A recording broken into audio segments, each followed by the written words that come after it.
Hello दोस्तों, स्वागत है आप सबका एक बार फिर से आपके अपने चैनल फार्मेसी जोन में। दोस्तों, हम लोग पढ़ रहे हैं बीफॉर्म 7 सेमेस्टर के सब्जेक्ट इंडस्ट्रियल फार्मेसी 2 की यूनिट 3 को, जो कि है regulatory affairs and regulatory requirements for drug approval. और आज का हमारा टॉपिक है role and responsibilities of regulatory affairs department या रेगुलेटरी अफेयर्स प्रोफेशनल्स जो होते हैं, जो डीआरए यानी ड्रग रेगुलेटरी अफेयर्स की जो टीम होती है, उनका क्या रोल होता है, क्या रिस्पॉन्सिबिलिटीज होती हैं, आज इसके बारे में हम देखेंगे। आइए शुरू करते हैं आज का अपना topic, role and responsibility of regulatory affair department. और शुरू करने से पहले अगर अभी तक आपने चैनल को सब्सक्राइब नहीं किया है और आप चैनल पे नए हैं तो जल्द से जल्द चैनल को सब्सक्राइब करें, ताकि आपके पास सब्जेक्ट के टॉपिक वाइज वीडियोस एंड इसकी फ्री नोट्स आपको मिल सके। तो आइए शुरू करते हैं आज का अपना topic, role and responsibility of regulatory affair department. तो गाइस, हम स्टार्ट करेंगे सबसे पहले रोल के बारे में। हम देखते हैं कि जो रेगुलेटरी अफेयर प्रोफेशनल्स होते हैं, जो रेगुलेटरी अफेयर टीम होती है, इनका रोल क्या होता है। तो ड्रग डेवलपमेंट या ड्रग के अप्रूवल के फेज में रोल को 3 कैटेगरीज में डिवाइड किया गया है। रेगुलेटरी अफेयर प्रोफेशनल्स के रोल को 3 कैटेगरीज में डिवाइड किया गया है। सबसे पहला है development phase, second one is approval phase and third one is post approval phase. Development phase का मतलब है कि जब हम किसी ड्रग को डेवलप कर रहे होते हैं, उसकी सेफ्टी एंड एफिकेसी को इंश्योर करना होता है, तो उसको एश्योरेंस के लिए ड्रग की फाइनल, जब हम किसी भी ड्रग की सेफ्टी एंड एफिकेसी के ह्यूमन वॉलेंटियर्स के ऊपर, ह्यूमन के ऊपर उसका एश्योरेंस हमें मिल जाता है, देन हम फिर फर्दर अप्रूवल के लिए अप्लाई करते हैं। बट जो ये हम ह्यूमन पे जो टेस्ट करते हैं, क्लिनिकल ट्रायल करते हैं, इनके लिए भी हमें अप्रूवल की जरूरत होती है।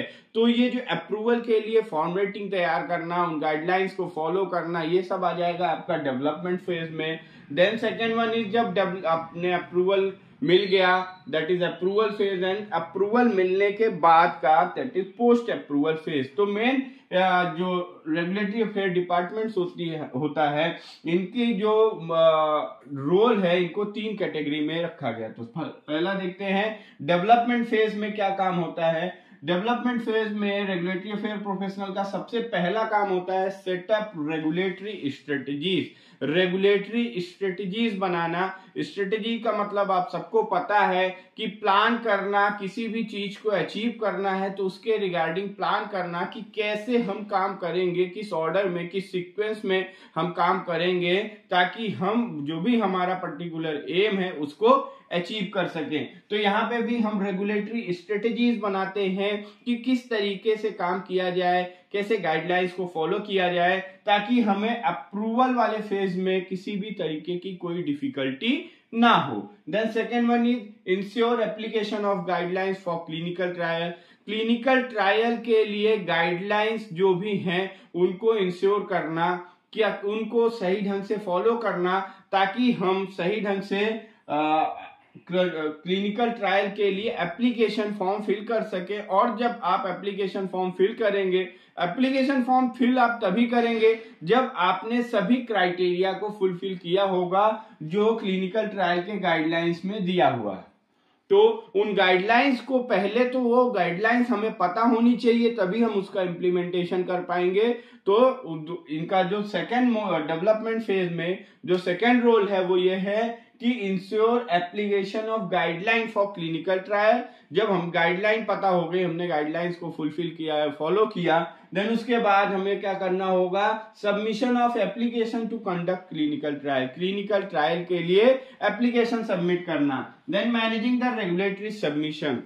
ये जो भी रेगुलेटरी सबमिशन है, क्लिनिकल ट्रायल के लिए जो भी हमें सबमिशन करना है, या और किसी अप्रूवल के लिए जो भी हमें सब एप्लीकेशन या जो भी रेगुलेटरी सबमिशंस हैं, उनको मैनेज करना, ये भी काम होगा रेगुलेटरी अफेयर डिपार्टमेंट का। एंड इनका मेन रोल होगा ऑप्टिमाइजेशन सबमिशन स्ट्रेटेजीज। जो भी सबमिशन स्ट्रेटेजीज हैं उनको इस वे में, ऑप्टिमाइज वे में करना, ताकि कम समय में हमें सही रिस्पॉन्स मिले, या जो भी हमारा काम है ज्यादा टाइम ना वेस्ट हो और ज्यादा एक्सपेंडिचर भी ना हो, कुछ उसमें एरर्स ना आए और हमें वो अप्रूवल मिल जाए। अब ये ऑप्टिमाइजेशन के लिए कुछ पॉइंट है जिसको फॉलो करने से हम अपनी रेगुलेटरी सबमिशन को ऑप्टिमाइज कर सकते हैं। सबसे पहला है डोजियर प्रिपरेशन। डोजियर प्रिपरेशन का मतलब होता है, डोजियर मीन्स सिंपल टर्म्स में हम समझे तो होता है फाइल, एक फाइल प्रिपेयर करना।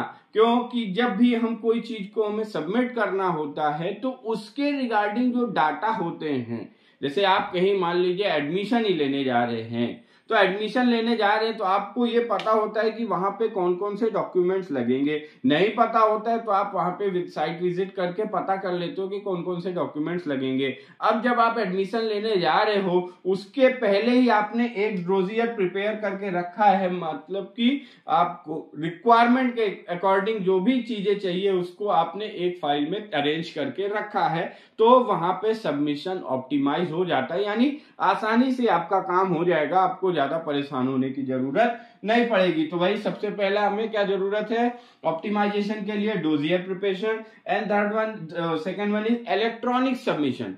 इलेक्ट्रॉनिक सबमिशन का मतलब ये है ई सबमिशन, यानी आजकल सभी चीजें ऑनलाइन हो गई हैं, तो वही इलेक्ट्रॉनिक सबमिशन। जाके ऑफलाइन सबमिशन से अच्छा है electronic submission. INDA, NDA, ANDA ये सभी फॉर्मेट जो है अभी इलेक्ट्रॉनिकली सबमिट होने लगे, तो इलेक्ट्रॉनिक सबमिशन में हमारा टाइम बचता है। Then format document review, proper जो भी फॉर्मेट है, एप्लीकेशन फॉर्मेट है या जो भी फॉर्मेट है वो पता होना चाहिए। और हमें यह भी देखना चाहिए कि जो डॉक्यूमेंट रीयूज है, अगर कई बार क्या होता है कि कोई हम फॉर्म फिल कर रहे हैं उसमें कोई ऐसे डॉक्यूमेंट लग जाते हैं जो दोबारा भी यूज हो रहे, तो डॉक्यूमेंट अगर कोई रीयूज हो रहा है वो पता होना चाहिए। अगर आपको पता है कि ये डॉक्यूमेंट का 2 बार यूज है तो उसको भी हम ऑप्टिमाइज कर सकते हैं। नहीं पता होगा तो बार बार वही डॉक्यूमेंट हम बनाएंगे। And last one is review high level documents and report. अगर कोई हाई लेवल डॉक्यूमेंट है या कोई रिपोर्ट है कि आपने जो टेस्ट किए हैं, इन विट्रो टेस्ट किया है, डीजो किया है, डिसइंडिकेशन किया है, अलग अलग तरीके के टेस्ट किए आपने सेफ्टी एंड एफिकेसी को इंश्योर करने के लिए, तो कोई हाई लेवल डॉक्यूमेंट या रिपोर्ट है तो उसका रिव्यू करना चाहिए, उसको 2 बार चेक कर लेना चाहिए, क्योंकि जो एग्जामिनिंग अथॉरिटी होगी वो हाई लेवल डॉक्यूमेंट पे ज्यादा गौर करते हैं। तो डेवलपमेंट फेज में ये कुछ आपके रोल्स हो गए कि स्ट्रेटेजी बनाना, क्लिनिकल ट्रायल के गाइडलाइन को पता करना, गाइडलाइन को फॉलो करते हुए एप्लीकेशन फॉर्म फिल करना, फिर रेगुलेटरी सबमिशन को मैनेज करना, उसके बाद आपका सबमिशन स्ट्रेटेजी को ऑप्टिमाइज वे में कंप्लीट करना by dossier preparation, electronic submission, format document reuses and review high level document. Then हम आते हैं जो हमारा सेकेंड फेज है, that is approval phase. Approval phase में क्या चाहिए एक अप्रूवल फेज में जब हम आ जाते हैं तो सबसे पहला यहाँ पे जो रोल होगा, check progress of evaluation and anticipate question. अपनी जो भी प्रोग्रेस रिपोर्ट है, जो भी हमारा काम चल रहा है, जो अप्रूवल मतलब जो हम एप्लीकेशन फॉर्मेट हमने जो एप्लीकेशन सबमिट किया है उसकी प्रोग्रेस रिपोर्ट को चेक करना, मीन्स कि उसकी प्रोग्रेस को इवेल्युएट करना, और उसके साथ साथ एंटीसिपेट क्वेश्चंस, मीन्स कि क्वेश्चंस जनरेट करना, खुद से क्वेश्चन जनरेट करना कि हमारे काम में क्या समस्याएं आ सकती हैं या क्या प्रॉब्लम्स हो सकती हैं। तो अगर कोई क्वेश्चन उठ के आता है तो दूसरा जो आपका रोल है कि क्लेरिफाई क्वेश्चन, उस क्वेश्चन को क्लेरिफाई करना एंड उस क्वेश्चन के रिगार्डिंग प्लान बनाना कि कैसे उस कमी को हम दूर कर सके, plan, response and strategies. Then third, plan and manage agency meeting.